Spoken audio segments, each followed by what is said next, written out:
What's going on, guys? Welcome back to the channel. So today we're going to discuss some questions that I put a post up about, and also give you a little update what's going on with the channel and then with Hellboy itself. So I was having problems with the charge pipe blowing off, and got that resolved. So what I ended up doing was blowing off here on the throttle body. So I ended up grinding off the powder coat over here, and then we had a bead welded around. So now this doesn't pop off anymore. And then the MAF housing, I had a problem blowing off because it was plastic before. So now we got a billet LS7 MAF housing with the bead on both ends. So we don't have any more charge pipe problems. I was doing some hits yesterday.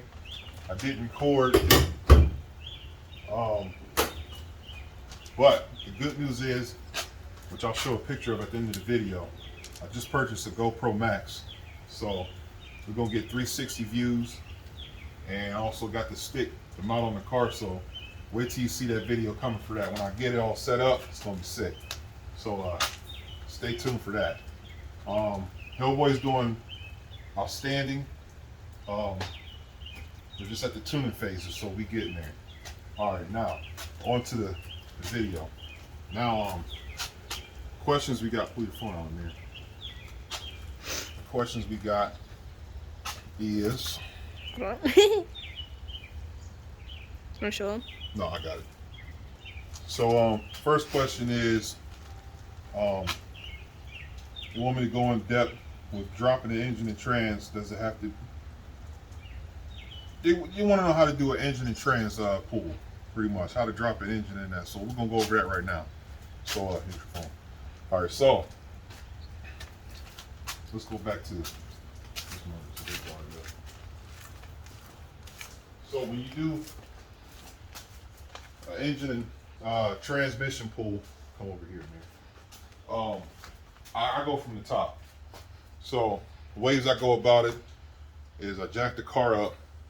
I put it on jack stands on the front of the cradle, which will be around this area. You'll see on the cradle down there. You want to put the jack stands right there on both sides. That way the arm of the cherry picker will not be in the way when you try to put the motor in or pull it out. Now, pull off your dog bones. I pull these off so they don't get damaged. And then you take off, you drain while the car is up, you drain the coolant out first. Drain off the radiator. There's a plug down here that you can fit a 1/4-inch ratchet to drain the coolant out the radiator. And then take the knock sensor off in the front of the motor. On the bottom, of course. Take the knock sensor off. If you take the knock sensor off and you're not getting fluid out, then take a Phillips screwdriver and a hammer and tap in that hole. Then the antifreeze will pour out. Now you got that out the way, okay? You take off your radiator hoses, separate that from the motor, disconnect. You got the injectors, throttle body sensors, map sensors, alternator, all right? Once you do that, take your belts off, take the alternator off. And then I would take the coil pack bracket off, because that's one less thing to get caught, which would be 3 15mm bolts. Because you'll end up taking the tensioner off, which the tensioner goes here. That's a 13. Take the tensioner off and then take a 15. And then take an 8mm to the ignition control module harness. And then take that off. Dog bones off, okay? Now, 2 13mm deep well will take off the power steering pump. Take the power steering pump off and set it to the side. Now, you got 3 15mm bolts in the front, or 2, depending on which way you go. You could take the bracket off, or you could take the AC compressor off, which would be 3 15mm or 2 15mm bolts. Take those off in the front, and then there's a bracket in the back that's a support for the AC compressor. You take that off. This should be 2 15mm. Now, AC compressor's down, set it to the side. Power steering pump's off, set it to the side. Now, at that point, you did everything you needed to do on the top end, besides the bell housing bolts. So you'll have 4 you need to take off over here. There'll be 2 here, and then there'll be 1 down here with the grounds. Disconnect those, because you got the bitch one in the back we'll get to in a second. You set those to the side. Now, next, if you got stock manifolds, you don't have to touch the manifolds. Just take off the downpipe. There'll be 2 13mm bolts that's on the rear manifold. You take those off to separate the downpipe. If you got headers, then just take the headers off. Disconnect the rear header, push it back into the firewall, take your crossover pipe or your headers off. Now, once you do that, now you go underneath the car. You want to take the starter off, 2 15mm bolts. All right. Then you got the front knock sensor and then the rear knock sensor. You unplug them. Now, once you do that, then you got to take off the flex plate bolts, which I think it's 18. I think it's 18mm, 18 or 17. Grab a flathead screwdriver, wedge it in between the flex plate. Some cars may have a plastic cover over top of the flex plate. Okay, the video, I ran out of space. All right, picking on where I left off. Some transmissions may have a plastic cover over the flex plate gear. There should be 3 10mm bolts. There'll be 1 up here and then 2 on the bottom. Take those off, boom. Stick a flathead screwdriver right there. There's 2 ways you can go about it. You can put a flathead here and then take a ratchet, try to break it loose. Or you can take a really long extension like this long and an impact and go through the fender well. And you'll see, if you look through here, you'll see the flex plate bolt all the way over. Just reach there and hit it with an impact, and that's the best way to do it for me. So you do that. Then once you do that, what's left after that? Go through the wheel well. There'll be 3 15mm bolts you need to take off to get this bracket off that's around the differential cover. Take those off.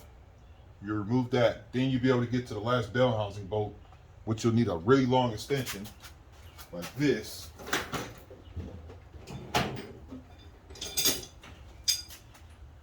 Like that. You'll need something like this. Let's stick it all the way across to get that bell housing bolt off. Now, once you accomplish all that, now the motor is ready to be pulled. So you'll put a chain. I usually just take this dog bone bolt, stick it back in here, put a chain here, and then take a random 15mm bolt and bolt it where the alternator goes on the head. Bolt it to the head, and then the chain will be here.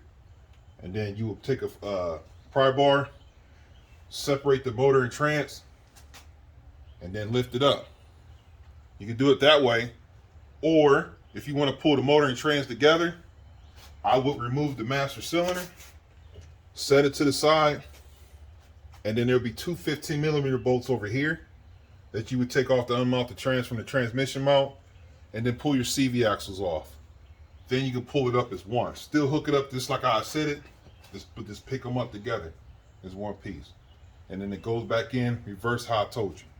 Now, where's your phone at? You pull the questions. Yeah. Okay, next one was, let's see. They want to see my exhaust setup. Well, I really can't show. I just have to explain because my cars sit too low. So they're pretty much like this car has pace setter headers where this header goes this way with a crossover pipe that goes down. Then this header goes down, so it's like 2. And then there's a Y there's a Y mid section to where the crossover goes into that, and then the rear header actually goes down, goes around the passenger side this way and that, and then to the Y. So we tried to do this like an equal length header setup, and then the rest is 2.5. And then Hellboy has CZP headers with 3-inch catback. No resonator, no caliper converter. Same here, no resonator, no converter. Same with Carnage. Carnage got SD headers with 2.5 catback, no catalytic converter, no resonator. And then the white car has the ZZP front power log with the ZZP rear turbo power log with the ZZP equalizer with a TOG style downpipe, 2.5 catback. No, it has a catalytic converter, but it doesn't have a resonator. Now, that covers that. PCM swap from another car to put in 3800 Series 2, or how do you mount? Well, either way, I don't 100% know, but I can say this. I think you could just, as long as you got the bin number, you can reflash that PCM to match your bin number to make it work. So you can't just physically take a PCM from like a Monte Carlo and put into a Grand Prix. It might start, but it won't be right. I wouldn't recommend doing that because you can run a chance in the brick it. Like I said, when it comes to the tuning factor and PCMs and stuff like that, I'm still learning myself. So I don't want to give misinformation on stuff like that. Moving on. Rock arm installations or oil pan installations. If you do an oil pan on this with the cars inside, there's a U-pipe. There's the engine mount bracket. You remove that, okay, and then you would take a cherry picker and lift the motor up. That way you can move the motor mount, engine mount bracket out the way, because that's what's gonna stop you from removing the oil pan. So take a cherry picker, lift the motor up a little bit, just so you can remove the bracket, set the bracket to the side, then you can get the oil pan off. Put it back on, same process. And then rocker arms. If you want to do 1.9 rockers or something, and you're doing it in the car, the process with that is to have an air compressor, and then you want to have a you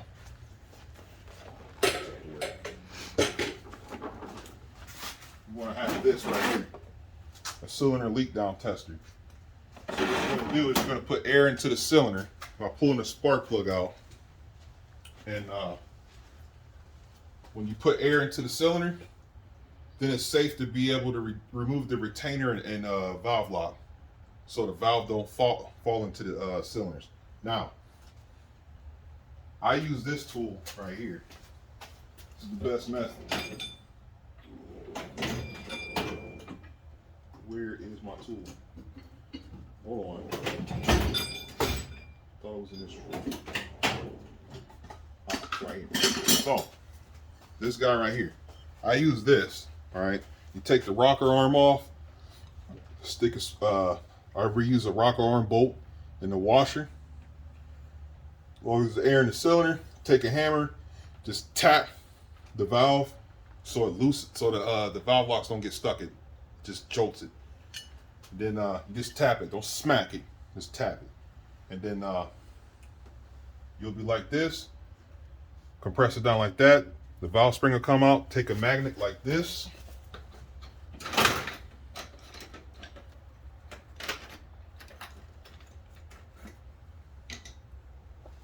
Something. Magnet. You want to be able to have this to grab the valve locks. And set them to the side. Release the spring. And then take a flathead screwdriver. Pry up on the bottom of the valve seal. Then once you take the old valve seal out, put the new valve seal in, put it down, take like a 12mm socket on an extension.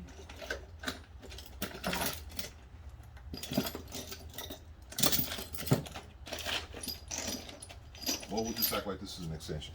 Put on an extension, put it over top of the valve seal, press it down to make sure that the valve seal is seated, and then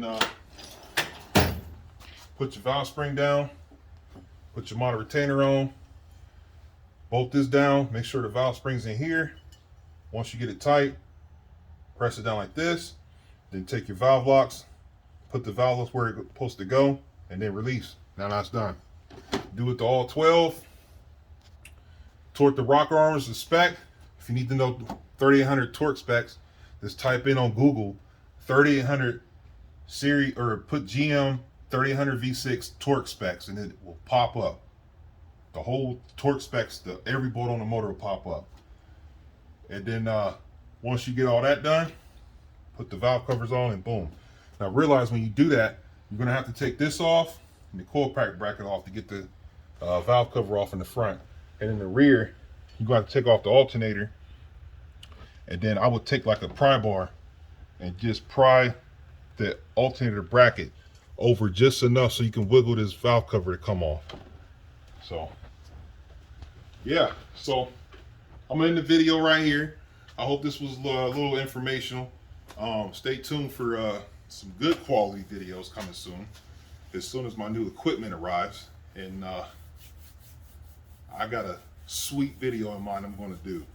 So stay tuned for that. And I will tell you this, as far as Hellboy, that car is